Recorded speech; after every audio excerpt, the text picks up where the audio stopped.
మీకుంటారా? మీరు ప్రభు నమ్మండి, ప్రభు రాబోతున్నాడు. ఇక బాప్తిసం పొంది దేవుని ఆరాధించకపోతే ఆరాధించండి, ఎందుకు రాస్తామన్నాడు. ఆ ప్రశ్న నాకు చాలాసార్లు గుర్తొస్తుంటే, మన పిల్లలు ఎక్కడికో వెళ్ళి వాక్యం విని వారు ప్రభువులో స్థిరపడుతుంటే, ప్రభువులో బలపడుతుంటే, వాక్యాలు తెలుసుకుంటుంటే మనం సంవత్సరాల తరబడి అలా వింటూ సాగిపోతాం. అశోక్ చెప్పిన మాట నేను మన జ్ఞాపకం చేసుకుంటే, ఒకవేళ ఈరోజు ఏమైనా మాట్లాడితే అదే కదా అలా చెప్పాలి, అంతే మరి అంతే. ఈరోజు మనం ఒకవేళ మరణించాల్సి వస్తే, మరణించాలని ఉద్దేశం కాదు, ఒకవేళ వస్తే మరణించాల్సి వస్తే, కాబట్టి ఇంకా ప్రభు నమ్ముకొని మారు మనసు ఉంది, దేవుని ఆరాధించకుండా, దేవుని దగ్గరికి వచ్చి దేవునితో సంబంధం లేకుండా, దేవుని దగ్గరికి వచ్చి దేవుని సంబంధం లేకుండా, మార్పు చెందకుండా, జీవితంలో పరివర్తన చెందకుండా, బాప్తిసం పొందకుండా, దేవుని ఆరాధించకుండా ఉంటే లోకం ఎప్పుడు ఇడిసిన నరకానికి వెళ్ళవలసి వస్తుంది. చాలాసార్లు మనం ప్రాముఖ్యమైన నిర్లక్ష్యం పెట్టాము, అవసరమైతే ఎక్కువ పట్టుకుంటా ఉంటాం. కాబట్టి మార్పు చెందాం. ప్రభు రాబోతున్నాడు. మాట మీకు చెప్తానండి, ప్రభు ఎప్పుడు వస్తారంటే పుసికి పుసకని రాజకీయపు దినాలు అన్నాడు. దాని మీద ఉన్నమాట పుసికి పుసకని రాజకీయం. ఎలక్షన్ పెడతాడు, క్యాంపు నిలబడతాడు, 10 కోట్లు వేసుకుపోతాడు. ఇదే పుసికి పుసకనది. దాని మీద చదువుకోండి. ఇప్పుడు చదువుతలేదా? చదువుతా ఉన్నాయి. కాబట్టి ప్రభు కూడా రాబోతున్నాడు. కాబట్టి మనం చదువుకోవడం రండి. మనం చదువుకున్నటువంటి లేదా దాని కింద ఒకసారి 2వ రాజుల గ్రంథం 18వ అధ్యాయంలో రోజు చదువుతున్నాం. రండి, 2వ రాజుల గ్రంథం 18వ అధ్యాయం 3వ చదువుతున్నాం. తన పితరుడైన దావీదు చేసినట్లు అతడు యెహోవా దృష్టికి పూర్వముగా నీతిని అనుసరించాడు. ఉన్నత స్థలములను కొట్టివేసి, విగ్రహములను పడగొట్టి, దేవతా స్తంభములను పడగొట్టి, మోసే చేసిన ఇత్తడి సర్పములను చిన్న భేదం చేసి, దానికి ఇశ్రాయేలీయులు నేష్టాబునని పేరు పెట్టి దానికి ధూపం వేసి వచ్చి ఉంటుంది. అతను ఇశ్రాయేలు దేవుడైన యెహోవా యందు విశ్వాసం ఉంచేవాడు. అతని తర్వాత యూద రాజులో, అతని పూర్వీకులైన రాజులలోనూ అతనితో నమ్మకమైన ఒకడును లేడు. అతడు యెహోవాను హత్తుకొని ఆయన వెంబడించుటలో వెనుకీయక ఆయన మోసే ఆజ్ఞాపించినట్లన్నిటిని కైకొనుచును. కావున యెహోవా అతనికి తోడుగా ఉండెను. తాను వెళ్ళిన చోట్ల అతను జయము పొందెను. దేవుడి మాట మరొకరు దీవించునుగాక. వెరటి పిల్లరా, గత వారం మేము ఇదే మాట చదువుకొని హిజ్కియా జీవితంలో అతను అభివృద్ధి పొందాడు అని చెప్పి, అభివృద్ధి పొందడానికి 3 కారణాలు చెప్పాడు. అతను అభివృద్ధి పొందడానికి రాజైన తర్వాత అతను అభివృద్ధి పొందాడు అని దేవుడే చెప్పాడు. అతను అభివృద్ధి పొందడానికి 3 కారణాలు చెప్పాడు. కాబట్టి అసలు మందిరపు తలుపులు బాగు చేశాడు. చెప్పండి, ఏం చేశాడు? అందరూ చెప్పండి, ఏం చేశాడు? బాగు చేశాడు. బాగు చేసుకున్నాడు తన హృదయాన్ని. రెండోది, అతను ప్రార్థన చేశాను. చెప్పండి, ఏం చేశాడు? ప్రార్థన. మూడవది, తల ఉంచి దేవుని ఆరాధించను. ఈ 3 మాటలు చెప్పాను. ఒకటి, అతను బాగు చేసుకున్నాడు హృదయాన్ని. రెండవది, ప్రార్థన చేశాడు. మూడవది, తల ఉంచి దేవాది దేవుని ఇక్కడ మార్చుతారు. ఆయన రాజుల వచ్చిన వాళ్ళంతా రాజుగా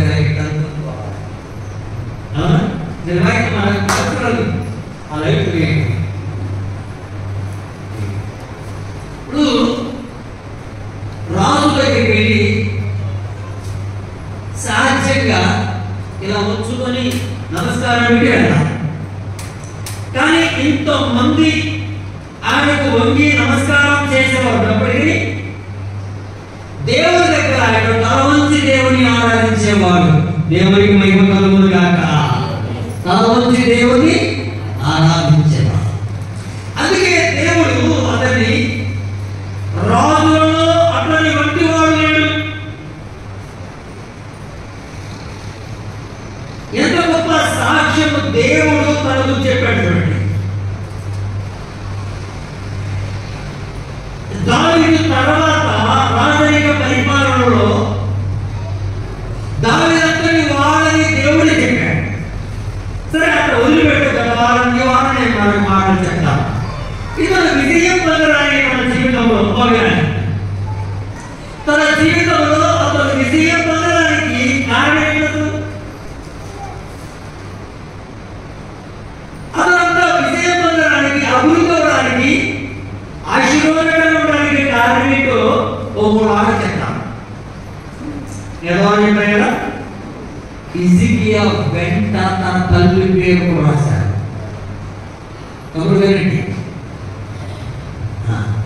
హిజ్కియా పేరు పక్కనే తన తల్లి అయిన అబియా అని రాశారు. తన తల్లి పేరైన అబియా. తండ్రి పేరు రాశారు. తండ్రి అహాజు అతను మందిరం కొరకు పాడు చేశాడు, మందిరాన్ని పాడు చేశాడు, చాలా దుర్మార్గుడు. తండ్రి ఏమో దుర్మార్గుడు, తల్లి ఏమో యోగ్యురాలు. తండ్రి దుర్మార్గుడు తాగుబోతూ కొందరుతున్నాం. ఆ దుర్మార్గుని చేతులు పడకుండా దేవుని కొరకు తన కొడుకు పెంచిన ఓ దివ్యమైన తల్లి. మనం చాలాసార్లు మన పిల్లలకి అవసరాలను తీరుస్తాం.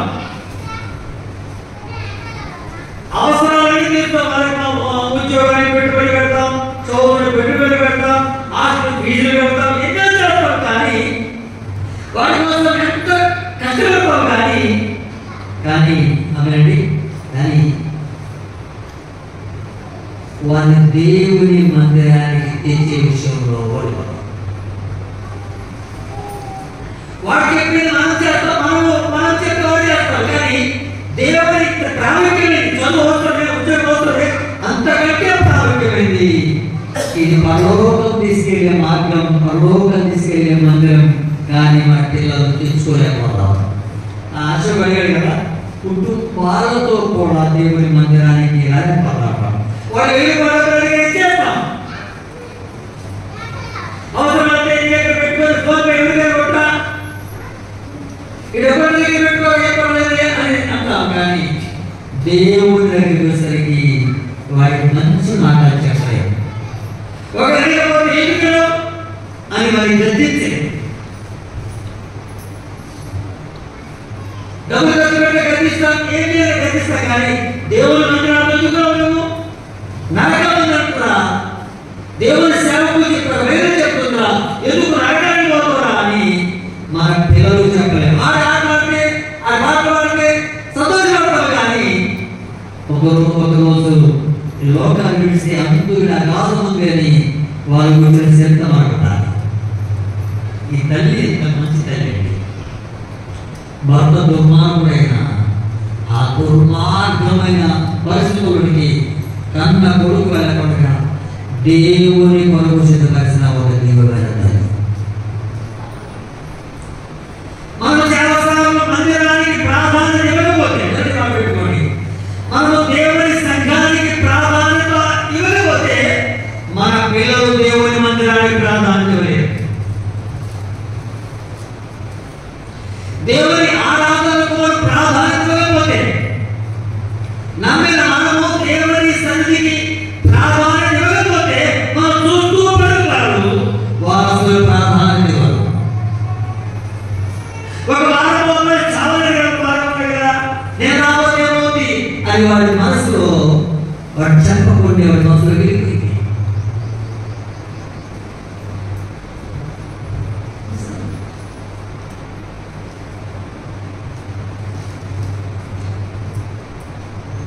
ఎప్పుడైతే మనం ప్రాధాన్యత దేవుడికి ఇస్తామో అతను ఇసుక చేసింది. అతను మొదటిగా మందిర మొదలు బాగు చేసి ఏం బాగు చేశాడు? మందిరంలో బాగు చేశాడు. గందరగ వేసి మందిరం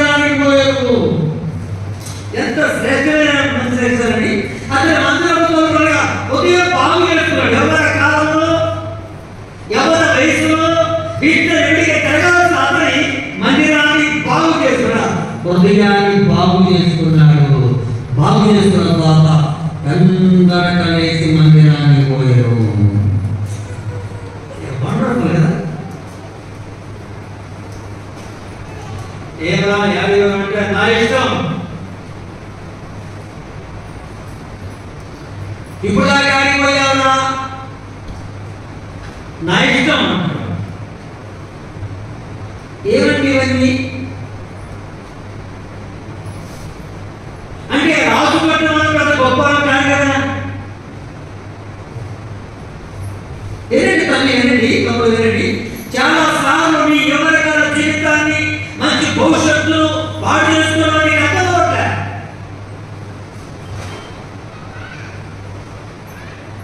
నీ యువరకాల జీవితాన్ని నువ్వు పాడైపోతున్నావు, పాడు చేసుకుంటున్నావు, నీకు అర్థమవ్వలేదు కాబట్టి నువ్వు దేవుడు పోగొట్టాలా. దేవునికి లోబడినంత కాలం పోకూడదు. పిల్లలు చూడైనా చూడరు, పిల్లలు అంతలో గమ్మవుతున్నట్టుగా ఎవరో పిల్లలు కానీ దేవుడు అనుకున్నంతగా దీవించబడలేవు. దేవుడి జీవితాన్ని ఏం చేయగలడో అది చేయలేకపోతున్నాడు.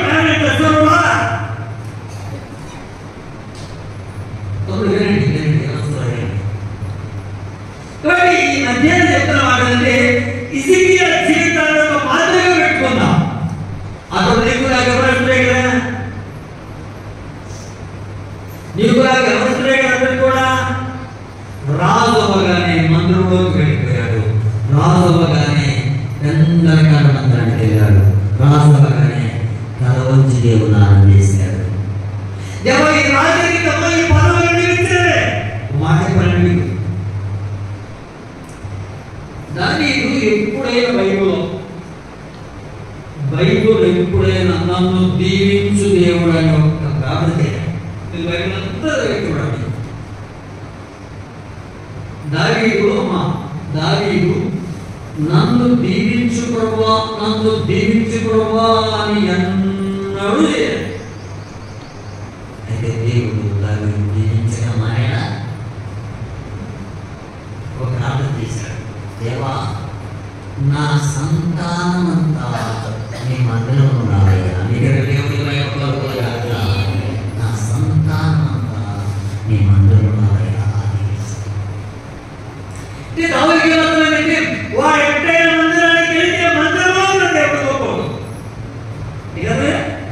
వాడు ఎట్టైనా నా కూతురు, నా కొడుకు, నా కోడలు మందిరానికి వెళ్ళగలిగితే మందిరంలో ఉన్న దేవుడు ఆయన సర్వశక్తి గల దేవుడు. అర్థమైంది పిల్లగా చెప్తాం కదా, చదువు రాదంటే పోయి అదే వచ్చింది కోరబడికి, అక్షరాలు అదే వచ్చింది కోరబడికి. నమ్మకు బయట అయ్యే వస్తాయా కానీ దావీదు మందిరానికి వెళ్తా అవన్నీ జరిగిపోతాయి. దేవుని భయభక్తులు గురిగాక నువ్వు మందిరానికి వెళ్తా, దేవుడు ఎలా చేస్తాడు, ఎలా దీవిస్తాడు, నువ్వు మందిరానికి వెళ్తా అన్నాడంటే ఒక మాట చదవండి. మాట ఒక మాట చదువుతాడు అక్కడ 21 పంతొమ్మిది నేను చదివినట్టునే 2:19 మీరు అర్థం చేసుకోవాలన్నమాట. అద్భుతం మాట చెప్తా, నేను అర్థం చేసి పెట్టుకోవాలి. 19:34 నా అంటే దేవుడు అంటాడు, నా నిమిత్తము నా సేవకుడైన దావీదు నిమిత్తము నేను పట్టణమును కాపాడి రక్షించుదును. దేవుడు దావీదుకు చెప్తున్నాడు. ప్రజలకు దేవుడు చెప్తున్న మాట ఏంటంటే, నా కొరకు నా సేవకుడైన దావీదు కొరకు ఈ పట్టణాన్ని కాపాడుతాను. ఎవరి కొరకు? దేవుడి కొరకు. దేవుడి ఎంత అద్భుతమైన మాట దేవుడు చెప్పాడు చూడండి. ఎందుకంటే మందిరంలో ఏముందో, మందిరం ఎటువంటి అభివృద్ధి ఉందో, మందిరం ఎటువంటి ఆశీర్వాదం ఉందో దావీదుకు బాగా తెలుసు. అందుకే తన పిల్లలు దేవా నా మందిరంలోకి వెళ్ళండిరా, మందిరంలోకి వెళ్ళండిరా, దేవుడు చూసుకుంటాడు. కానీ సేవకులు వీటిలో ప్రకాశంగా చెప్పారు. సేవకుడు పవిత్రంగా బతుకుతే ఎట్లయినా వాడుకుంటాడు. దేవునికి మహిమ కలుగునుగాక. సేవకుడి కుటుంబం పవిత్రంగా బతుకుతే దేవుడు ఎట్లయినా వాడు. దేవుని మందిరంలో తప్పగా ప్రార్థిస్తే మందిరంలో ఉన్న ఆశీర్వాదములు వారి కుటుంబాలు లభిస్తాయి. రండి, నేను చదువుతున్నాను. 18 చదువుతున్నాను. 3 తన మిత్రుడైన దావీదు చేసినట్టు అతడు యెహోవా దృష్టికి పూర్వముగా నీతిని అనుసరించెను. కొంచెం మనసు పెట్టాలి. హిజ్కియా నీతిని అనుసరించాడు. ఏమనుసరించాడు? అయ్యా హిజ్కియా అతడు నీతిని అనుసరించాడు. నీతిని అనుసరించడానికి అతను ముందుగా నీతివంతుడిగా చేయబడ్డాడు. నీతిని అనుసరించడానికి అతను ముందుగా నీతివంతుడిగా చేయబడ్డాడు. నీతివంతుడు అంటే సువార్త నమ్మగా అది అతనికి నీతిగా ఎంచబడను. ఒక వ్యక్తి అమ్మగారి రాత్రి మధ్యాహ్నం నువ్వు సువార్త నమ్మితే కీర్తు రక్తంతో నీ పాపాలు కడుక్కుంటే నీతివంతుల సేవకులు కలుగుతావు. నీతివంతులు చేయబడతాం. ఇప్పుడు ఇతని నీతిని అనుసరించెను. చెప్పండి, ఏమనుసరించాడు? నీతిని. అమ్మా మీరు చూడాలా? అందరూ కొంచెం మరి సమాధానం. అతడు నీతిని అనుసరించెను. నీతి మంతులైనాడు. మొదటిగా నీతిని అనుసరించినాడు. ఒక మాట చూడండి. ఆదికాండం 6వ అధ్యాయం. ఆదికాండం 6వ అధ్యాయం. 6వ అధ్యాయం. 6వ అధ్యాయం. నేను ఏదో చదువుతున్నా. 6వ అధ్యాయం 9వ చదువుతున్నా. 9వ నోవాహు వంశావళిదే. నోవాహు నీతిపరుడు, తన తరములో నిండా వదులైనను. నోవాహు దేవునితో కూడా నడిచెను. అనగా నోవాహు నీతితో నడిచెను. గ్లాస్ పెట్టాను కదా. ఒకటి. రెండవది అతడు నీతితో లేక నీతిగా నడిచాడు.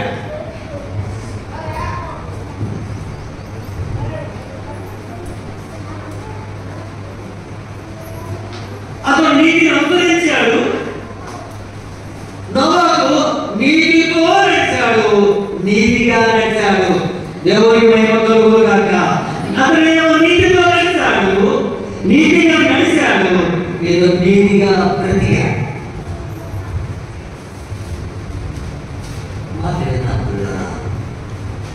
ఏదో విజయం పొందడానికి మొదలుపెట్టు. అతడు నీతిమంతుడిగా చేయబడ్డాడు, నీతిగా బ్రతికాడు. మాట మీకు చెప్తానండి. బైబిల్ ఏముందంటే నీతిమంతుడు లేడు, నీతిమంతుడు లేడు, ఒకడు లేడు.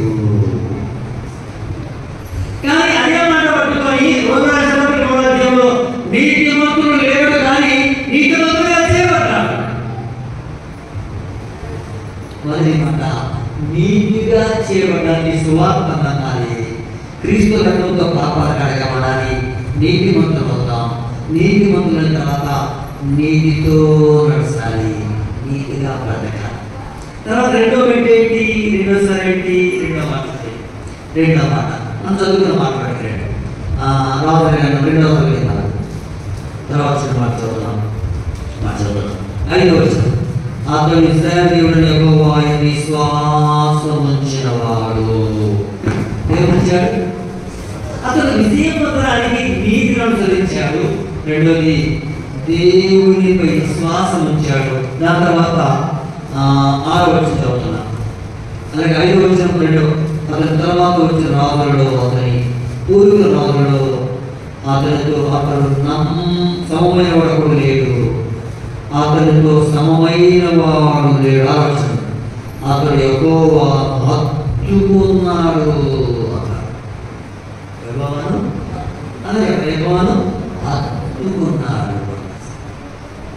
అతడు గత వారమేమో అతడు దీవించబడడానికి కారణం చెప్పాడు.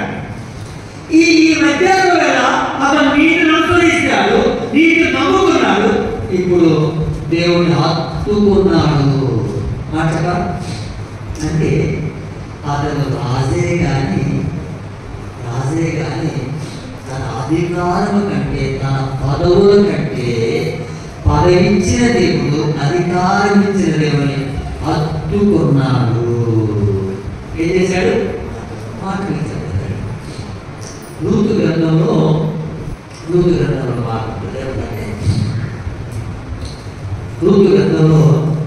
రూతు నయోమిని హత్తుకున్నది. దేవుని మహిమ కలుగునుగాక. కోడలు అత్తను హత్తుకున్నది. కోడలు అత్తను హత్తుకున్నది. నీ దేవుడు నా దేవుడు, నీవు నా నువ్వు బాధపడతా అని బాధలు వచ్చినా, కష్టం వచ్చినా, సమస్యలు వచ్చినా నిన్ను విడిచిపోవాలని హత్తుకుంది అంటారు. ఎప్పుడు దాకా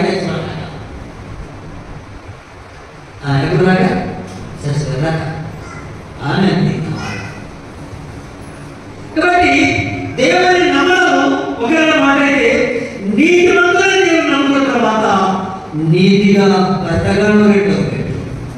మూడవది ఆయన హత్తుకోవాలి. ఒక మాట చూడండి, అపోస్తుల కార్యగ్రంథంలో మాట చూడండి. అపోస్తుల కార్యగ్రంథం 11వ అధ్యాయం త్వరగా మాట చదువు ప్రార్థన చేస్తున్నాం. అపోస్తుల కార్యగ్రంథం 11వ అధ్యాయంలో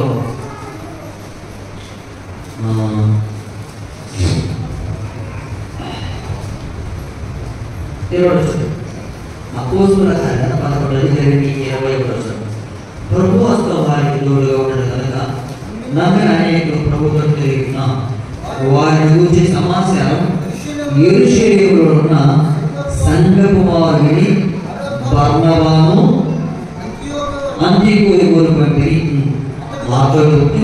అతడు వచ్చి దేవుని కృపను చూసి సంతోషించి ప్రభువును స్థిర హృదయముతో హత్తుకుంటా. దేవుని మహిమ కలుగునుగాక. అంటే శరీరమే హత్తుకోవడం కాదు, శరీరంతో హత్తుకోవడం కాదు, కానీ స్థిర హృదయముతో హత్తుకుంటా. అంటే స్థిరమైన మనసుతో, స్థిరమైన ఆలోచనతో అతడు స్థిరపడుతూ దేవుని హత్తుకున్నాడు. అద్భుతం మాట్లాడండి. దేవుని ఎంతో బాగా హత్తుకున్నాడు. చూడండి, అపోస్తుల కార్యక్రమం 11వ అధ్యాయంలో దేవుని స్థిరమైన హృదయంతో దేవుని హత్తుకున్నాడు. అంటే హృదయపూర్వకముగా దేవుని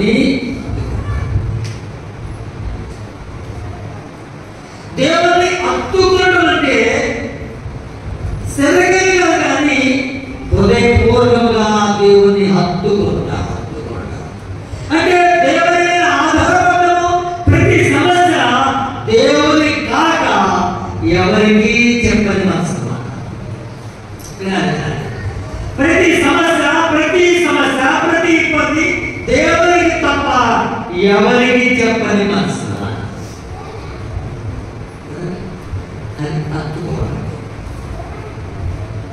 దేవుని హత్తుకున్నవారు దేవుని హత్తుకున్నవారు.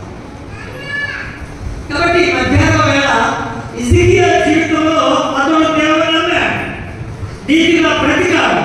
ఆ తర్వాత దేవుణ్ణి హత్తుకుని పారిపోతారు. అక్కడ మనం మాట్లాడుకుందాం. రాజు మాట చదువు ప్రార్థన చేసుకుందాం. 2:18 ఇప్పుడు చెప్తారా? కావున యెహోవా అతనికి తోడుగా ఉండెను. ఎవరికి? హిజ్కియాకు దేవుడు తోడుగా ఉన్నాడు. హిజ్కియాకు ఎవరు తోడున్నాడు? దేవుడు.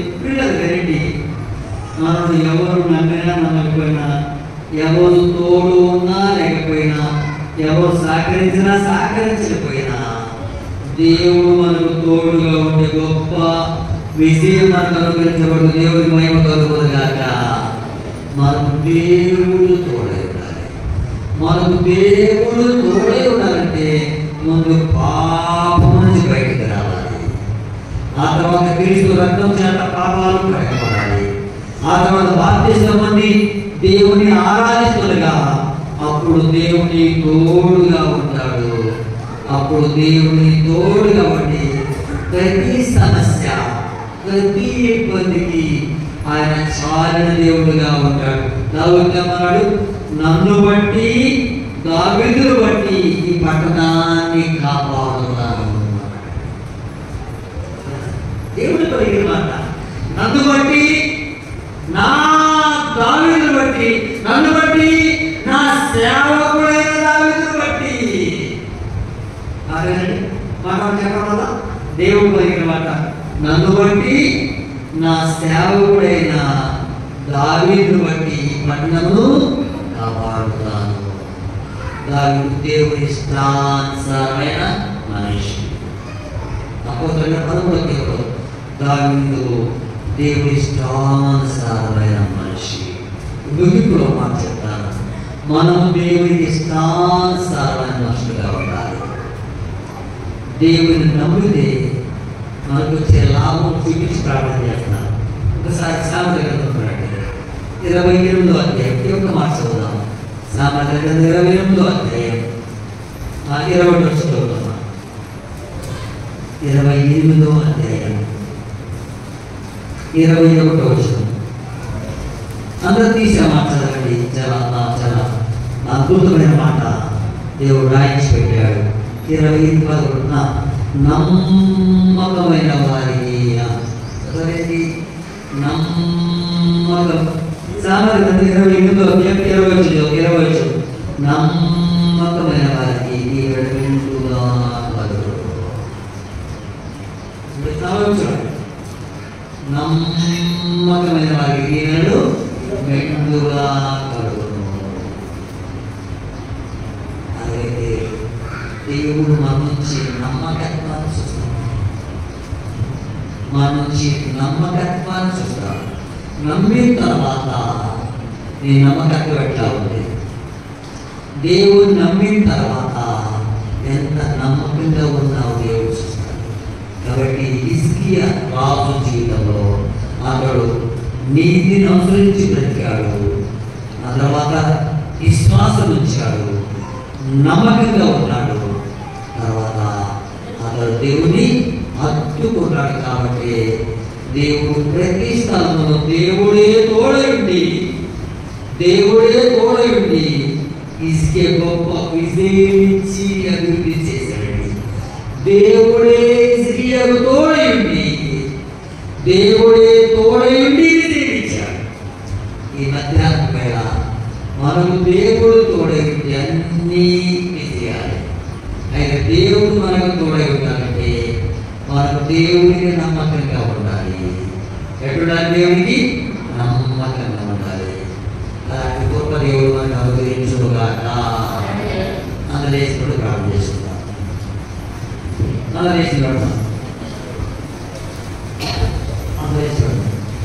చాలా రోజులు మనం బాగా మన పాటల పుస్తకం మొదటి కీర్తన పాట చాలా కారణి అందరూ ప్రార్థన చేసుకుంటాం. అందరూ దేవా నేను నమ్ముకున్నాను కానీ నీతిలో బ్రతకలేదు.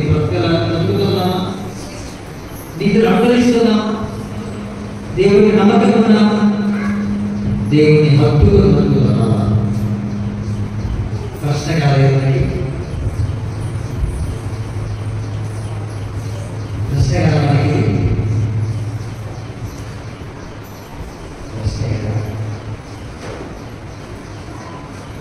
ఈ ప్రశ్నకు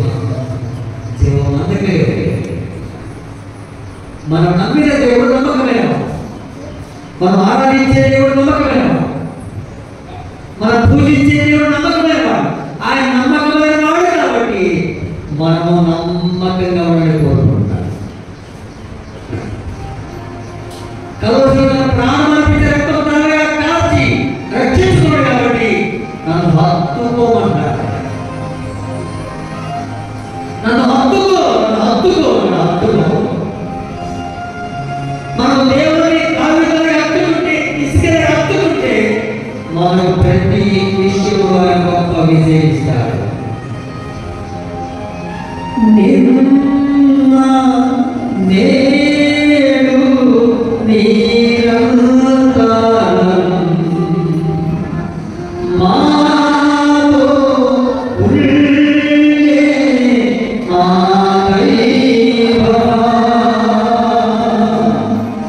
నిన్న నేడు నిరంతరం మాతో ఉండే మా దైవమా. నీవేగా నీవేగా మా యేసయ్యా, మా యేసయ్యా.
హిజ్కియాకు తోడై ఉన్నందున గొప్ప విశేషం.